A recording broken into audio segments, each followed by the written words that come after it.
എല്ലാവരെയും സ്നേഹിക്കുവാൻ തൻ്റെ ലേഖനങ്ങളിലൂടെ അനേകം പ്രാവശ്യം നമ്മെ പഠിപ്പിച്ച പൗലോസ് ആരെയും ശപിക്കരുത്, എല്ലാവരെയും അനുഗ്രഹിക്കുക മാത്രം ചെയ്യുവാൻ പഠിപ്പിച്ച പൗലോസ് യഹൂദ മതാനുസാരികളെ ശപിച്ചത് ശരിയാണോ?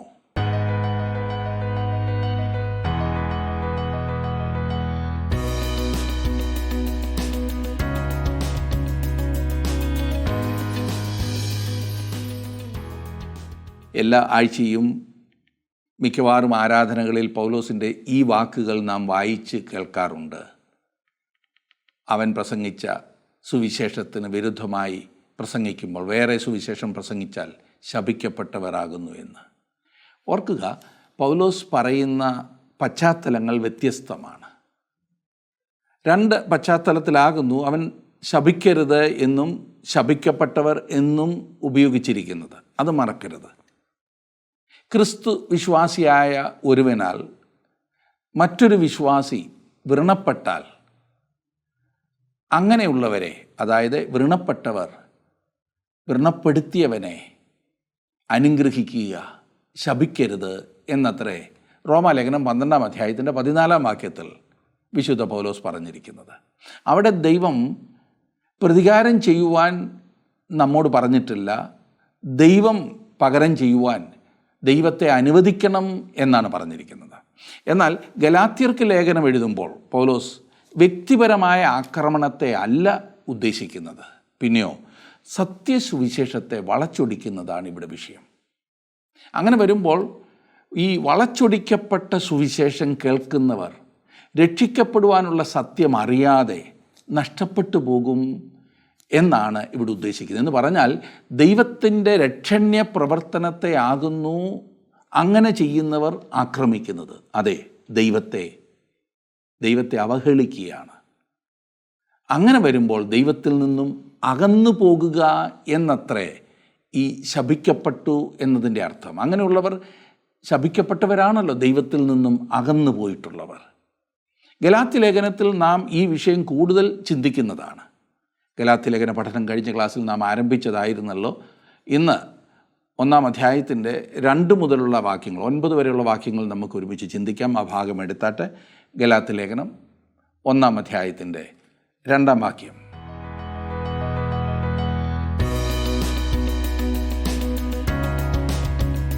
രണ്ടാമത്തെ വാക്യത്തിൽ ഇപ്രകാരം എഴുതിയിരിക്കുന്നു: അപ്പോസ്തലനായ പൗലോസും കൂടെയുള്ള സകല സഹോദരന്മാരും ഗലാത്യ സഭകൾക്ക് എഴുതുന്നത്. പൗലോസ് തൻ്റെ വന്ദനം വളരെ തണുത്ത മട്ടിലും ഹ്രസ്വമായുമാണ് എഴുതുന്നത്. ഞാൻ പറഞ്ഞല്ലോ, ആരെയും വ്യക്തിപരമായി എടുത്തു പറഞ്ഞിട്ടില്ല. ഒരു സഭയ്ക്ക് മാത്രമായിട്ടല്ല എഴുതുന്നത്, പല സഭകൾക്ക് വേണ്ടിയാണ്. അതെ, ഗലാത്യയിലെ സഭകൾക്ക് എന്നാണല്ലോ പറഞ്ഞിരിക്കുന്നത്. പുതിയ നിയമത്തിൽ സഭ എന്ന പദം 2 തരത്തിൽ ഉപയോഗിച്ചിട്ടുണ്ട്. അതിൽ ഒരർത്ഥം മൊത്തത്തിൽ എല്ലാ വിശ്വാസികളും ഉൾക്കൊള്ളുന്ന സഭ എന്നതാണ്. എല്ലാ സഭാവിഭാഗത്തിലും പെട്ട എല്ലായിടത്തുമുള്ള എല്ലാ വിശ്വാസികളും ഉൾക്കൊള്ളുന്ന സമൂഹം. രണ്ടാമതായി, പ്രാദേശിക സഭകളെക്കുറിച്ച് പറയുമ്പോൾ ഈ പദം ഉപയോഗിക്കുന്നു. ഈ അർത്ഥത്തിലാണ് പൗലോസ് ഇവിടെ ഉപയോഗിക്കുന്നത്. ഗലാത്യയിൽ അനേകം സഭകൾ അഥവാ കൂട്ടങ്ങളുണ്ടായിരുന്നു. പിസിദ്യയിലെ, അന്ത്യോക്യയിലെ, ദർബയിലെ, ലുസ്രയിലും അങ്ങനെ മറ്റു പല സ്ഥലങ്ങളിലും സഭകളുണ്ടായിരുന്നു. പൗലോസ് എല്ലാ പ്രാദേശിക സഭകൾക്കും എഴുതുന്നു. അതുകൊണ്ട് പ്രാദേശിക സഭയാണ് ഇവിടെ ഉദ്ദേശിച്ചിരിക്കുന്ന വിശ്വാസികളുടെ മൊത്തമായ കൂട്ടമല്ല ഇവിടെ അർത്ഥമാക്കുന്നത്. എഫേസ്യർക്ക് എഴുതിയ പുസ്തകത്തിൽ സാർവത്രിക സഭയെയാണ് നാം കാണുന്നത്.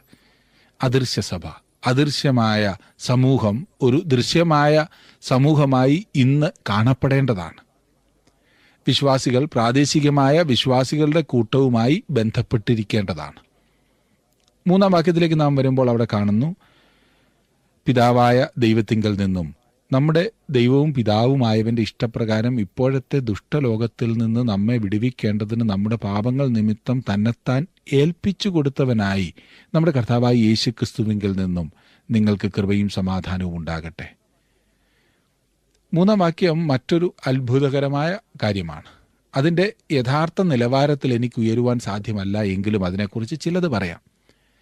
യേശുക്രിസ്തു നമ്മുടെ പാപങ്ങൾക്ക് വേണ്ടി തന്നെത്താൻ ഏൽപ്പിച്ചു കൊടുത്തു.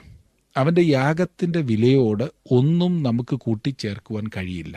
അതെ, നമ്മെക്കൊണ്ട് ഒന്നും കൂട്ടുവാൻ സാധിക്കത്തില്ല. കൃപയുടെയും സമാധാനത്തിൻ്റെയും ഒരു ദൂതാണ് പൗലോസ് ഗലാത്യർക്ക് അയച്ചു കൊടുക്കുന്നത്. തൻ്റെ മറ്റ് ലേഖനങ്ങളിലും പൗലോസ് ഉപയോഗിക്കാറുള്ള സാധാരണ അഭിവാദനമാകുന്നു ഇത്. നാം പറഞ്ഞ് കേട്ട് ഇതിൻ്റെ മൂർച്ച മുഴുവൻ നഷ്ടപ്പെട്ടിരിക്കുകയാണ്. എന്നാൽ ഇവ ഒരു വെറും ആചാരം പോലെയും അർത്ഥമില്ലാത്തതുമായ പദങ്ങളല്ല. കൃപ എന്ന പദം അന്ന് ജാതികൾ വന്ദനം ചെയ്യുമ്പോൾ ഉപയോഗിച്ചിരുന്ന പ്രയോഗവും സമാധാനം യഹൂദന്മാരുടെ മതപരമായ അഭിവാദനവുമായിരുന്നു. പിതാവായ ദൈവത്തിൽ നിന്നും അനുഭവമാക്കുവാൻ കഴിയുന്ന ഈ സമാധാനത്തിന് മുൻപായി ദൈവകൃപ അനുഭവമാക്കണം. എന്താണ് സമാധാനം? ഇന്ന് സമാധാനം എന്നാൽ അടിപിടിയില്ലാത്തൊരു സാഹചര്യം മാത്രമാണ്. ബൈബിളിൽ ഷാലോം എന്ന പദത്തിന് വളരെ വലിയ അർത്ഥമാണുള്ളത്. ശാരീരികവും മാനസികവും ആത്മികവുമായി ഒരു വ്യക്തി എന്തായിത്തീരണമെന്ന് ദൈവം ആഗ്രഹിക്കുന്നുവോ അതായിത്തീരുന്ന അവസ്ഥയാണ് സമാധാനം. പൂർണ്ണത തികഞ്ഞ അവസ്ഥ. അതെ, വാസ്തവത്തിൽ ഇവിടെ ഉപയോഗിച്ചിരിക്കുന്ന ഈ രണ്ട് പദങ്ങൾ പൗലോസ് പറയുന്ന രക്ഷയുടെ സുവിശേഷത്തിൻ്റെ രത്നച്ചുരുക്കമാകുന്നു. രക്ഷയുടെ സ്വഭാവം സമാധാനമാകുന്നു. ദൈവത്തോടും മനുഷ്യരോടും സ്വയത്തോടുമുള്ള സമാധാനം. രക്ഷയുടെ ഉറവിടം കൃപയാകുന്നു. ദൈവത്തിൻ്റെ സൗജന്യദാനം. മനുഷ്യൻ്റെ ഒരു ഗുണവും പ്രവൃത്തിയും ഇല്ലാതെ തന്നെ അർഹതയില്ലാത്തവരുടെ മേൽ ചൊരിയുന്ന ദൈവത്തിൻ്റെ സ്നേഹവും ദയയും. കൃപ പ്രാപിക്കാത്ത ആർക്കും സമാധാനം പ്രാപിക്കുവാൻ സാധിക്കുകയില്ല. ഇന്ന് മനുഷ്യർ മുഴുവൻ സമാധാനത്തിനായി പരക്കം പായുന്നു. കൃപയാൽ ദൈവത്തോട് നിരക്കാത്ത മനുഷ്യന്, രക്ഷിക്കപ്പെടാത്ത വ്യക്തികൾക്ക് സമാധാനം, അതെ, നിലനിൽക്കുന്ന യഥാർത്ഥ സമാധാനം പ്രാപിക്കുവാൻ സാധിക്കുകയില്ല എന്ന് നാം ഓർക്കണം. അതാണ് പൗലോസ് ഇവിടെ നമ്മെ പറഞ്ഞു പഠിപ്പിക്കുവാനായി പ്രത്യേകം ശ്രദ്ധിക്കുന്നത്. പിന്നെ പൗലോസ് പറയുന്നു, യേശുക്രിസ്തു നമ്മുടെ പാപങ്ങൾക്ക് വേണ്ടി തന്നെത്താൻ ഏൽപ്പിച്ചു കൊടുത്തു എന്ന്. അവൻ്റെ യാഗത്തിൻ്റെ വിലയോട് ഒന്നും കൂട്ടിച്ചേർക്കുവാൻ നമ്മെക്കൊണ്ടാവില്ല. അവൻ തന്നെത്താൻ നൽകി. അതെ സുഹൃത്തെ, താങ്കൾക്ക് അവന് വേണ്ടി കൊടുക്കുവാൻ എന്തെങ്കിലും ഉണ്ടോ? അവൻ്റെ യാഗത്തോട് താങ്കൾക്ക് എന്തെങ്കിലും ചേർക്കുവാനുണ്ടോ? അവൻ തന്നെത്താൻ കൊടുത്തു. എത്ര മഹത്വമേറിയതും അത്ഭുതകരവുമാണ് ഈ കാര്യം. ഇങ്ങനെ ഒരു വാക്യം വായിക്കുമ്പോൾ ഞാൻ വാക്കുമുട്ടിയവനെ പോലെ ആകാറുണ്ട്. അവൻ തന്നെ കൊടുത്തു. നിങ്ങൾ തന്നെത്താൻ കൊടുക്കുമ്പോൾ എല്ലാം കൊടുക്കുന്നില്ലേ? നിങ്ങളുടെ വ്യക്തിത്വം, സമയം, താലന്ത് എല്ലാം നമ്മെ തന്നെ നൽകുക എന്ന് പറഞ്ഞാൽ അവൻ തന്നെത്താൻ കൊടുത്തു എന്നത് നമുക്ക് ഊഹിക്കുവാൻ സാധിക്കും. അവന് കൂടുതലായി ഒന്നും കൊടുക്കാനില്ല. പൗലോസ് ഇത് പറയുവാൻ ധൃതി കൂട്ടുകയാണ് ഇവിടെ. അവനെക്കുറിച്ച് പറഞ്ഞതിന് ശേഷം പറയുകയാണ്, നമ്മുടെ പാപങ്ങൾക്ക് വേണ്ടി തന്നെത്താൻ ഏൽപ്പിച്ചു കൊടുത്തവനെന്ന്. തൻ്റെ വിഷയത്തിൻ്റെ ആ സത്ത അതാണ്. പൗലോസ് ക്രിസ്തുവിനെ നമ്മുടെ കർത്താവായ യേശുക്രിസ്തു എന്ന് വിളിക്കുന്നു. അവൻ വ്യക്തിപരമായി എൻ്റേതാണ്. യഹോവ എൻ്റെ ഇടയനാകുന്നു എന്ന് താങ്കൾക്ക് പറയുവാൻ കഴിയുമോ? അവൻ താങ്കളുടെ ഇടയനാണോ? അവൻ താങ്കളുടെ കർത്താവാണോ? അവൻ താങ്കളുടേതാകുന്നു എന്ന് താങ്കൾക്ക് പറയുവാൻ കഴിയുമോ? പൗലോസ് തുടർന്ന് പറയുന്നു, ഇപ്പോഴത്തെ ദുഷ്ടലോകത്തിൽ നിന്ന് നമ്മെ വിടുവിക്കേണ്ടതിന്. ശ്രദ്ധിക്കുക, കർത്താവ് നമ്മെ ഈ ദുഷ്ടലോകത്തിൽ നിന്നും വിടുവിക്കുന്നു. അതുകൊണ്ട് ഇന്ന് സുവിശേഷത്തിന് പ്രസക്തിയുണ്ട്. അതിൻ്റെ ശക്തിയും വൈശിഷ്ട്യവും തെളിയിക്കപ്പെടുന്നു. സുവിശേഷം താങ്കളെ ഉദ്ധരിക്കും. ഇത് അനേകായിരങ്ങളുടെ അനുഭവമാണ്. അനേകരും മദ്യപാനത്തിൽ നിന്നും, ലൈംഗിക പാപങ്ങളിൽ നിന്നും, മയക്കുമരുന്നിൽ നിന്നും വിടുതൽ പ്രാപിക്കുന്നു. അതുപോലെയുള്ള പാപത്തിൽ നിന്ന് ക്രിസ്തുവിന് മാത്രമേ നമ്മെ രക്ഷിക്കുവാൻ കഴിയുകയുള്ളൂ. ഇത് സുവിശേഷത്തിൻ്റെ മേന്മയെ തെളിയിക്കുന്നു. ക്രിസ്തു നമ്മുടെ പാപങ്ങൾക്ക് വേണ്ടി തന്നെത്താൻ കൊടുത്തു. അവൻ താങ്കളുടെയും എൻ്റെയും സ്ഥാനം ക്രൂശിലെടുത്തു. അവൻ മരിച്ചു. മരിച്ചവരിൽ നിന്നും ഉയർത്തെഴുന്നേറ്റു. നമ്മെ ഇപ്പോഴത്തെ ദുഷ്ടലോകത്തിൽ നിന്ന് വിടുവിക്കേണ്ടതിനു വേണ്ടി അവൻ മരിച്ചു. ഈ ലോകത്തിൻ്റെ മേന്മ ഇനിയും തീർന്നിട്ടില്ല. നമ്മുടെ പിതാവും ദൈവവുമായവൻ്റെ ഇഷ്ടപ്രകാരം എന്നുള്ള പദപ്രയോഗം ശ്രദ്ധിക്കുക. അവൻ നമ്മെ രക്ഷിക്കുന്നു. എന്നാൽ ഇത് ന്യായപ്രമാണപ്രകാരമല്ല. അത് ദൈവത്തിൻ്റെ ഇഷ്ടപ്രകാരമായിരിക്കണം. ദൈവത്തിൻ്റെ ഇഷ്ടമോ അവൻ നമ്മെ രക്ഷിച്ചതിന് ശേഷം നാം പാപത്തിൽ ജീവിക്കണമെന്നുള്ളതല്ല. ഇത് എത്ര അത്ഭുതകരമാകുന്നു. അവന് നമ്മെ രക്ഷിക്കുവാൻ കഴിയും. അവൻ നമ്മെ രക്ഷിക്കുവാൻ ആഗ്രഹിക്കുകയും ചെയ്യുന്നു. അവൻ നമ്മെ രക്ഷിക്കും. അത് ദൈവത്തിൻ്റെ ഇച്ഛപ്രകാരവും നിങ്ങളും ഞാനും രക്ഷിക്കപ്പെടണമെന്നുള്ളത് അവൻ്റെ ഇഷ്ടമാണ്. ഈ വാക്യത്തിൽ ധാരാളം സത്യം അടങ്ങിയിട്ടുണ്ട്. ഇത് സുവിശേഷത്തിൻ്റെ കാതൽ ആകുന്നു. ന്യായപ്രമാണപ്രകാരമല്ല അവൻ നമ്മെ രക്ഷിക്കുന്നത്. അതെ, പാപത്തിൽ ജീവിക്കേണ്ടതിനല്ല അവൻ നമ്മെ രക്ഷിക്കാൻ ആഗ്രഹിക്കുന്നത്. അവൻ്റെ ഇംഗിതം താങ്കൾ രക്ഷിക്കപ്പെടണമെന്നുള്ളതാണ്. ഇന്ന് തന്നെ താങ്കൾക്ക് രക്ഷ പ്രാപിക്കാം. അവൻ്റെ രക്ഷ ഏത് നേരവും നമുക്ക് ലഭിക്കുവാനായിട്ടുള്ളതാണ്. വിശ്വാസത്താൽ അത് നാം സ്വീകരിക്കുക മാത്രമാണ് ചെയ്യേണ്ടത്. ക്രിസ്തുവിൻ്റെ മരണത്തെക്കുറിച്ച് വിവരിക്കുന്ന 3 കാര്യങ്ങളാണ് 3-ാം വാക്യത്തിൽ നാം വായിക്കുന്നത്. ഒന്ന്, ക്രിസ്തു നമ്മുടെ പാപങ്ങൾക്ക് വേണ്ടി മരിച്ചു.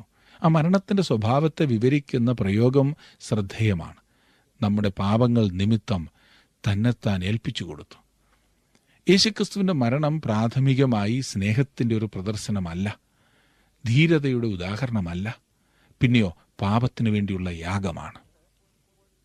2, ഇപ്പോഴത്തെ ദുഷ്ടലോകത്തിൽ നിന്ന് നമ്മെ വിടുവിക്കേണ്ടതിനായി ക്രിസ്തു മരിച്ചു. ഇവിടെ ലോകം എന്നുള്ളത് കാലം എന്നുള്ള അർത്ഥത്തിലാണ്. ബന്ധനത്തിൻ്റെ അവസ്ഥയിൽ നിന്നുള്ള വിമോചനം. ക്രിസ്തു മരിച്ചത് നമ്മെ വിടുവിക്കേണ്ടതിനാണ്. ക്രിസ്തീയ മാനസാന്തരം എന്നാൽ പഴയ കാലത്തു നിന്നും വിടുവിക്കപ്പെട്ട് പുതിയ കാലത്തിലേക്ക് രൂപാന്തരപ്പെടുന്ന അവസ്ഥയാണ്. ഈ കാലത്തിൽ വരുവാനുള്ള കാലത്തിലെ ജീവിതം ജീവിക്കുന്നതാണ് ക്രിസ്തീയ ജീവിതം. മനസ്സിലായല്ലോ? ഈ കാലത്തിൽ വരുവാനുള്ള കാലത്തിലെ ജീവിതം ജീവിക്കുന്നതാണ് ക്രിസ്തീയ ജീവിതം. 3-മതായി, ക്രിസ്തു മരിച്ചത് ദൈവത്തിൻ്റെ ഇഷ്ടപ്രകാരമാണ്, നമ്മുടെ ഇഷ്ടപ്രകാരമല്ല. ചുരുക്കത്തിൽ ഈ വാക്യം നമ്മോട് പറയുന്നത് ക്രിസ്തുവിൻ്റെ മരണത്തിൻ്റെ സ്വഭാവം പാപത്തിനു വേണ്ടിയുള്ള ഒരു യാഗമെന്നതും അതിൻ്റെ ലക്ഷ്യം നമ്മെ ഇപ്പോഴത്തെ ഈ ദുഷ്ടലോകത്തിൽ നിന്നും വിടുവിക്കേണ്ടതിനും അതിൻ്റെ ഉത്ഭവം പിതാവിൻ്റെയും പുത്രൻ്റെയും ഇഷ്ടവുമാകുന്നു എന്നത്രേ. അങ്ങനെ പൗലോസ് തൻ്റെ വന്ദനം അവസാനിപ്പിക്കുകയാണ് ചെയ്യുന്നത്. ഇനിയും 5-ാം വാക്യത്തിലേക്ക് വരുമ്പോൾ നാം കാണുന്നത് അവന് എന്നേക്കും മഹത്വം, ആമേൻ.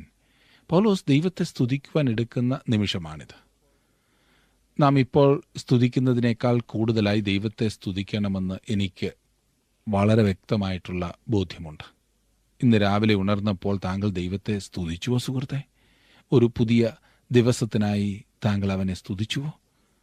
ഓ, ഇന്ന് മഴ ദിവസമാണല്ലോ എന്ന് താങ്കൾ പറഞ്ഞു. എന്നാൽ അതിനുവേണ്ടി കർത്താവിന് നന്ദി പറഞ്ഞു. കർത്താവിനെ സ്തുതിക്കുവാൻ നമുക്ക് അനേകം കാര്യങ്ങളുണ്ട്. പൗലോസ് ആദ്യമായി യേശുക്രിസ്തുവിൽ കൂടി ഒരുക്കിയ നിത്യരക്ഷയ്ക്കായി ദൈവത്തെ സ്തുതിക്കുകയാണ്. ഈ ഒരൊറ്റ കാര്യം മാത്രം മതി നമുക്ക് ജീവിതകാലം മുഴുവൻ ദൈവത്തെ സ്തുതിക്കുവാൻ. അതിൻ്റെ മഹത്വത്തെപ്പറ്റി നാം ചിന്തിച്ചു. അതോടുകൂടി എത്രയോ കാര്യങ്ങൾ നമുക്ക് നൽകപ്പെട്ടിരിക്കുന്നു. അവൻ എത്ര നല്ലവനാണല്ലേ! അവൻ്റെ പ്രവൃത്തികളും എത്ര ഉന്നതമായവ. നാം കൂടുതലായി അവനെ സ്തുതിക്കേണ്ടിയിരിക്കുന്നു. സ്തുതി കുറഞ്ഞു പോകുന്നതിന് കാരണം ആത്മീയ പാപ്പരത്വമാണ്. എല്ലാ മഹത്വവും എൻ്റെ കർത്താവും രക്ഷിതാവുമായവന് ലഭിക്കണമെന്ന് ഞാൻ ആഗ്രഹിക്കുന്നു. താങ്കളുടെ വിലപ്പെട്ട നിർദ്ദേശങ്ങളും അഭിപ്രായങ്ങളും പ്രാർത്ഥനാ വിഷയങ്ങളും ഇന്ന് തന്നെ ഞങ്ങളെ വിളിച്ചറിയിക്കുക. വിളിക്കേണ്ട നമ്പർ 8281384455.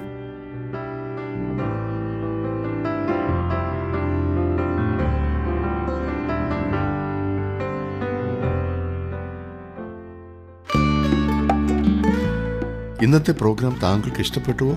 എങ്കിൽ ഉടൻ തന്നെ ഞങ്ങൾക്കൊരു മിസ് കോൾ തരിക.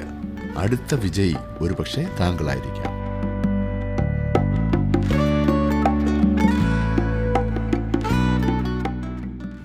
ഇന്ന് നാം ചന്തയിൽ വിൽപ്പന ചരക്കായി ഇറങ്ങിക്കൊണ്ടിരിക്കുന്ന കർത്താവിനെ ചെറുതാക്കി കാണിക്കുന്ന ക്രിസ്തീയ ഗാനങ്ങളോട് ചേർന്ന് ഒരു സന്ധിക്കായി കൈയടിക്കുവാൻ ഞാൻ തയ്യാറല്ല.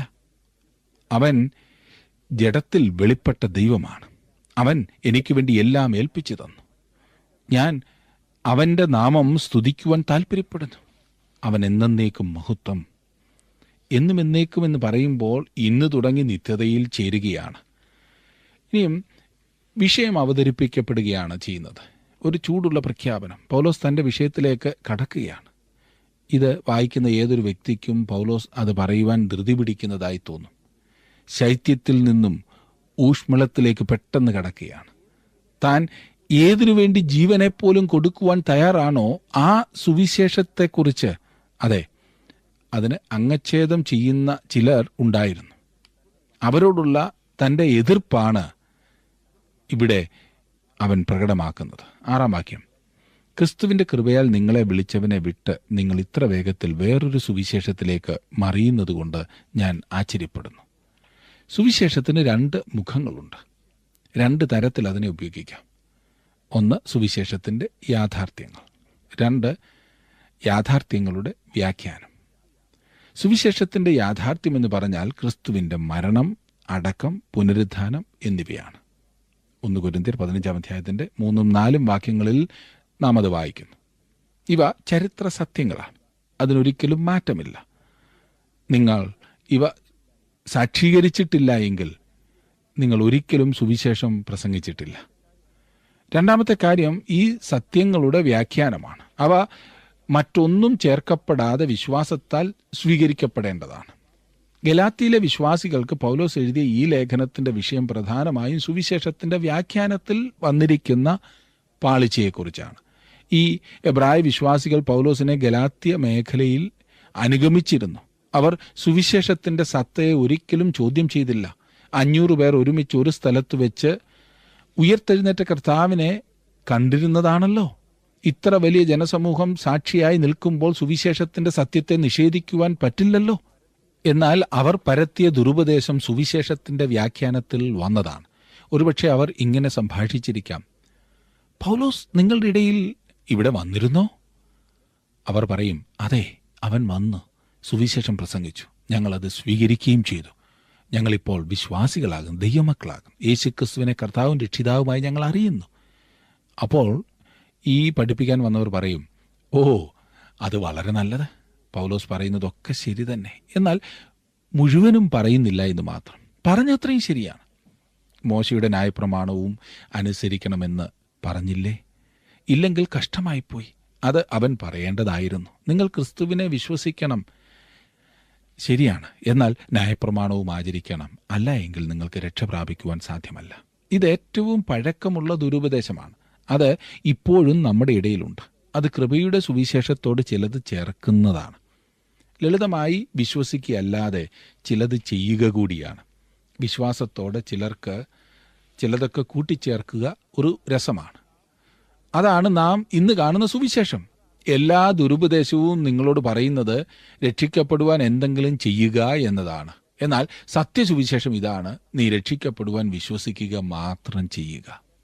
പൗലോസ് കാരാഗൃഹ പ്രമാണിയോട് പറയുന്നത് രസകരമായിരിക്കുന്നു. കർത്താവായ യേശുക്രിസ്തുവിൽ വിശ്വസിക്കുക, എന്നാൽ നീ രക്ഷിക്കപ്പെടും. ശിമോൻ പത്രോസ് സന്നിധി സംഘത്തോട് പറയുന്നത് മറ്റൊരുത്തനിലും രക്ഷയില്ല, കൃപയാലാണ് രക്ഷ എന്ന സുവിശേഷം പ്രസംഗിക്കുവാൻ യേശുക്രിസ്തുവിൻ്റെ അപ്പോസ്തലന്മാരോട് കൽപ്പിച്ചു. രക്ഷിക്കപ്പെടുവാൻ അവർക്ക് മറ്റൊന്നും ചെയ്യേണ്ടതില്ല. ക്രിസ്തു അവർക്ക് വേണ്ടി എല്ലാം ചെയ്തു തീർത്തു എന്ന് വിശ്വസിക്കുക മാത്രം മതി. എല്ലാ പ്രവൃത്തികളെയും സുവിശേഷം അടച്ചു കളയുന്നു. ഇത് പലർക്കും വിശ്വസിക്കുവാൻ പ്രയാസമാണ്, പലർക്കും അത്ഭുതം. അവർ പുരാതന കാലം മുതൽക്ക് തന്നെ വിശ്വസിച്ചു വന്നതായ അവരുടെ വിശ്വാസത്തിന്, അതായത് കർമ്മമാർഗത്തിന് എതിരായി ഈ ലളിതമായ മാർഗം ഒരു ഇടർച്ച പോലെയായിരുന്നു. നമ്മുടെ രാജ്യത്ത് ഭൂരിഭാഗം മനുഷ്യരും ഇതിൽ കുടുങ്ങിക്കിടക്കുകയാണല്ലോ. പൗലോസ് എഴുതുകയാണ്, മറിയുക എന്ന പ്രയോഗം. ഇത് നമുക്കൊക്കെ സുപരിചിതമാണല്ലോ, മറിയുക. നമ്മുടെ ഇന്നത്തെ രാഷ്ട്രീയത്തിൽ ഈ മറിച്ചിൽ വളരെയാണല്ലോ. ഇവിടുത്തെ അർത്ഥവും ഏതാണ്ട് അതുതന്നെയാണ്, കാലുമാറുക. പൗലോസ് പറയുന്നത് ഗലാത്യയിലെ ആളുകളുടെ തെറ്റ് അവരുടെ മനോഭാവത്തിൽ, അവരുടെ അനുഭവത്തിലെ പോലെ തന്നെ ഉപദേശത്തിലുമാകുന്നു എന്നത്രേ. കൃപയുടെ സുവിശേഷത്തെ വിട്ട് വേറൊരു സുവിശേഷത്തിലേക്ക് തിരിയുന്നത് കൊണ്ടല്ല ഗലാത്യരെ പൗലോസ് കുറ്റപ്പെടുത്തുന്നത്. പിന്നെയോ കൃപയാൽ അവരെ വിളിച്ചവനെ വിട്ടതിനാലാണ്. അതെ, ഒരു വ്യക്തിയുമായുള്ള ബന്ധമാണ് ഇവിടുത്തെ പ്രധാനപ്പെട്ട സംഗതി. വേറെ വിധത്തിൽ പറഞ്ഞാൽ ഉപദേശവും അനുഭവവും ക്രിസ്തീയ വിശ്വാസവും ക്രിസ്തീയ ജീവിതവും ഒന്നിച്ചു പോകുന്നതാണ്, വേർപെടുത്തുവാൻ സാധിക്കില്ല. കൃപയുടെ സുവിശേഷത്തിൽ നിന്നും വിട്ടുപോകുക എന്നാൽ കൃപയുടെ ദൈവത്തെ വിട്ടുപോകുക എന്നത്രേ. ദൈവത്തെ തള്ളിക്കളയാതെ സുവിശേഷത്തെ ത്യജിക്കുവാൻ സാധ്യമല്ല. യേശുക്രിസ്തുവിലൂടെ ദൈവവുമായിട്ട് ജീവനുള്ള ഒരു ബന്ധമാണ് ക്രിസ്തീയ ജീവിതമെന്ന് നാം ഒരിക്കലും മറക്കരുത്. അതെ, ഒരു കൂട്ടം ഉപദേശങ്ങൾ സമ്മതിക്കുന്നത് കൊണ്ടോ ഏതോ ചില ആശയങ്ങൾ ഇഷ്ടപ്പെട്ടതുകൊണ്ടോ ഒരു വ്യക്തി ക്രിസ്ത്യാനിയാകുന്നില്ല. ക്രിസ്തുവിനായി സമർപ്പിക്കുന്നതിനാലും ക്രിസ്തുവിനെ ആശ്രയിക്കുന്നതിനാലുമാണ് ഒരു വ്യക്തി ആ അനുഭവത്തിലായിത്തീരുന്നത്. കൃപയും പ്രവൃത്തിയും കൂടി ആർക്കും കൂട്ടിക്കലർത്തുവാൻ സാധ്യമല്ല. കാരണം ഒന്ന് മറ്റേതിനെ പുറന്തള്ളുന്നു.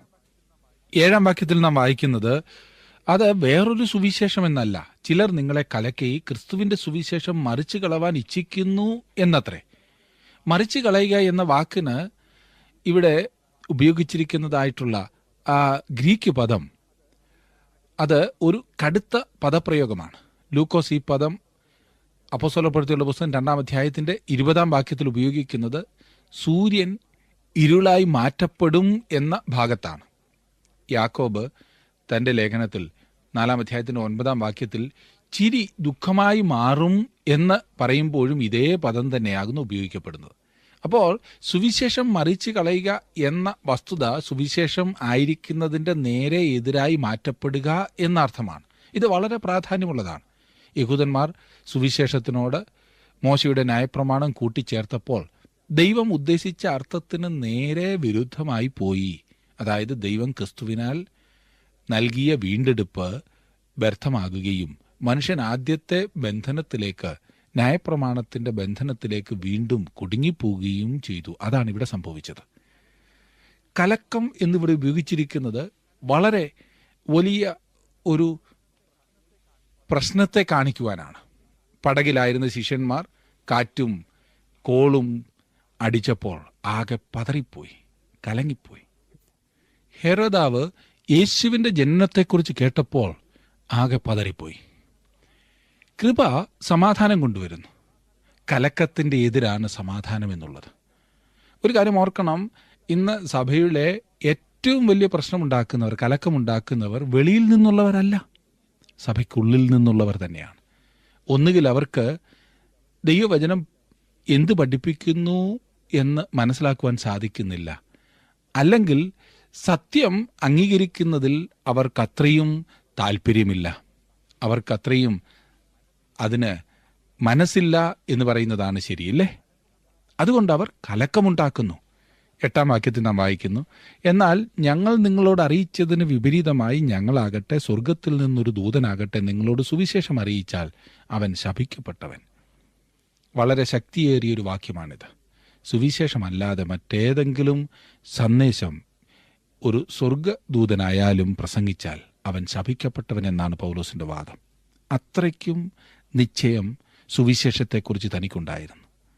അത് കർത്താവിൽ നിന്ന് നേരിട്ട് പ്രാപിച്ചതായിരുന്നു. അതൊരിക്കലും തെറ്റാൻ വഴിയില്ല. ദൈവം മാറ്റമില്ലാത്തവനാണ്, അവൻ്റെ വചനത്തിനും മാറ്റമില്ല. പൗലോസിൻ്റെ ദൃഢനിശ്ചയം ശ്രദ്ധിക്കുക. സ്വർഗത്തിൽ നിന്നൊരു ദൂതൻ വന്നു പറഞ്ഞാലും, സാത്താൻ വിളിച്ച ദൂതൻ്റെ രൂപത്തിൽ പ്രത്യക്ഷപ്പെട്ട് ഒരു സ്വർഗദൂതനായി തോന്നത്തക്ക വിധത്തിൽ എന്തെങ്കിലും പറഞ്ഞാൽ എന്നല്ല. പിശാച് തെറ്റിക്കുന്നവനാണെന്ന് നമുക്കറിയാം. അത് പിശാചിൻ്റെ വകയായതുകൊണ്ട് അത് വിശ്വസിക്കരുത് എന്നല്ല പൗലോസ് പറയുന്നത്. പക്ഷേ സ്വർഗത്തിലെ ഒരു ദൂതനാകുമ്പോൾ തെറ്റാൻ വകയില്ലല്ലോ. ഒരു സ്വർഗദൂതൻ പോലും അറിയാത്ത സത്യമായിരിക്കും പൗലോസ് കർത്താവിൽ നിന്ന് നേരിട്ട് പ്രാപിച്ചത്. അതുകൊണ്ട് ഒരു സ്വർഗദൂതൻ വന്ന് പൗലോസ് പ്രസംഗിച്ച ആ സുവിശേഷത്തിന് വിപരീതമായി അഥവാ എന്തെങ്കിലും കൂട്ടിച്ചേർത്ത് പറഞ്ഞാൽ അവൻ ശപിക്കപ്പെട്ടവൻ എന്നാണ് പൗലോസ് പറയുന്നത്. അത് വിശ്വസിക്കരുത്. അത് ശുദ്ധ സുവിശേഷമല്ല, അബദ്ധമാണ്, തെറ്റാണ്, കലക്കമുണ്ടാക്കുന്നതാണ്. പൗലോസ് പറയും, സഹോദരന്മാരെ, നിങ്ങൾ അതൊരിക്കലും അംഗീകരിക്കരുത് എന്ന്. എന്നെ ശ്രദ്ധിക്കുന്ന പ്രിയ സുഹൃത്തെ, ഇന്ന് പല പ്രസംഗകരും വേറൊരു സുവിശേഷം പറയുവാൻ ശ്രമിക്കുന്നത് നമുക്ക് കാണാം. അവർ നിങ്ങൾക്കൊരു ദൂതനെപ്പോലെ തോന്നിയേക്കാം. സാത്താൻ വിളിച്ച ദൂതനെ പോലെയും അവൻ്റെ ശുശ്രൂഷക്കാർ നീതിയുടെ ശുശ്രൂഷക്കാരായും പ്രത്യക്ഷപ്പെടുന്നത് അത്ഭുതമല്ലല്ലോ. പൗലോസ് വീണ്ടും പറയുന്നു, 9-ാം വാക്യം, ഞങ്ങൾ മുൻ പറഞ്ഞതുപോലെ ഞാനിപ്പോൾ പിന്നെയും പറയുന്നു, നിങ്ങൾ കൈക്കൊണ്ട സുവിശേഷത്തിന് വിപരീതമായി ആരെങ്കിലും നിങ്ങളോട് സുവിശേഷം അറിയിച്ചാൽ അവൻ ശപിക്കപ്പെട്ടവൻ. അതെ, എനിക്കിതിനേക്കാൾ ശക്തിയായി പ്രതികരിക്കുവാൻ സാധിക്കുന്നില്ല എന്ന് ഞാൻ പറയട്ടെ സുഹൃത്തെ. സുവിശേഷം എല്ലാ പ്രവൃത്തികളെയും കുട്ടിയടയ്ക്കുന്നു.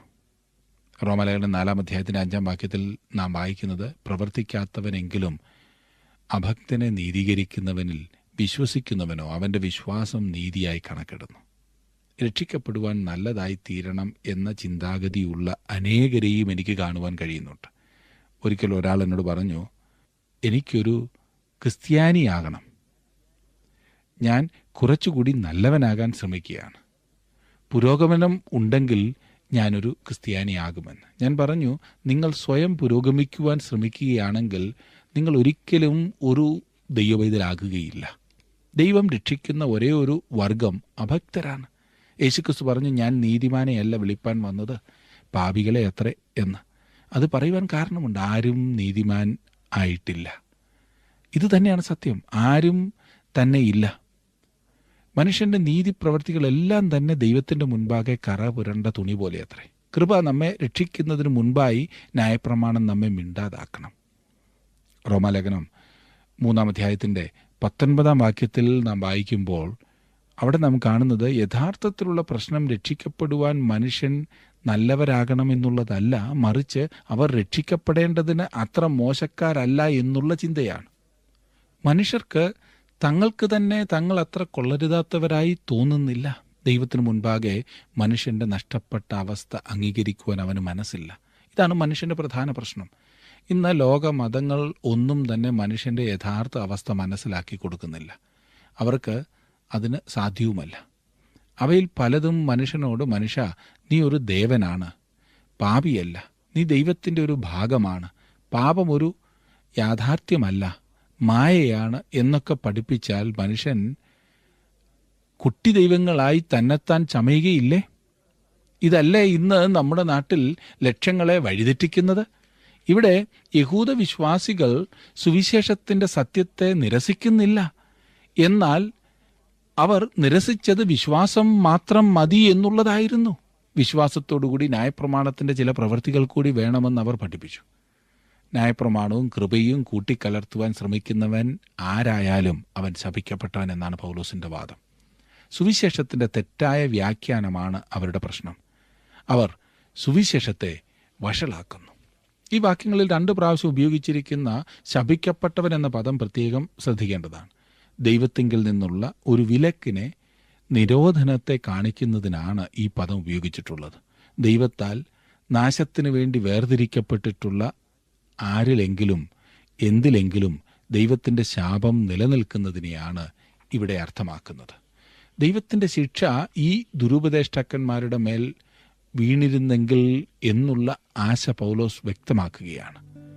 ദൈവത്താൽ ശപിക്കപ്പെട്ട് ഈ കൂട്ടർ പറയുന്നതും പഠിപ്പിക്കുന്നതും ഗലാത്യയിലെ സഭ ശ്രദ്ധിക്കരുതെന്നും വിശ്വസിക്കരുതെന്നുമാണ് പൗലോസ് പറയുന്നത്. ദുരുപദേശക്കാർ പറയുന്നത് വിശ്വസിക്കരുതെന്ന് പൗലോസ് സഭകളെ ഗുണദോഷിക്കുന്നു. എല്ലാ കാലത്തും പ്രാവർത്തികമാക്കുവാൻ കഴിയുന്ന നല്ല ഉപദേശം, പൗലോസിനെ ആക്രമിക്കുവാൻ തന്നെ ശ്രമിച്ച ആ ദുരുപദേശക്കാരെ എത്ര കൃത്യമായിട്ടാണ് ദൈവവചനത്തിൻ്റെ അടിസ്ഥാനത്തിൽ പൗലോസ് മിണ്ടാതാക്കുന്നത് എന്ന് നമുക്ക് കാണുവാൻ സാധിക്കും. നാം ഒക്കെ ആയിരിക്കുന്ന സാഹചര്യത്തിലും ഇതുപോലെയുള്ള സാഹചര്യങ്ങളെ നാം അഭിമുഖീകരിക്കേണ്ടതായി വരും. എന്നാൽ ആ സമയത്ത് ദൈവവചനത്തിൻ്റെ അടിസ്ഥാനത്തിൽ മുൻപോട്ട് പോകാൻ നമുക്ക് നമ്മെ തന്നെ സമർപ്പിക്കാം. ഈ ക്ലാസ്സിൽ പങ്കെടുത്ത എല്ലാവർക്കും നന്ദി. ദൈവം നിങ്ങളെ അനുഗ്രഹിക്കട്ടെ. അടുത്ത ക്ലാസ്സിൽ നമുക്ക് വീണ്ടും കാണാം.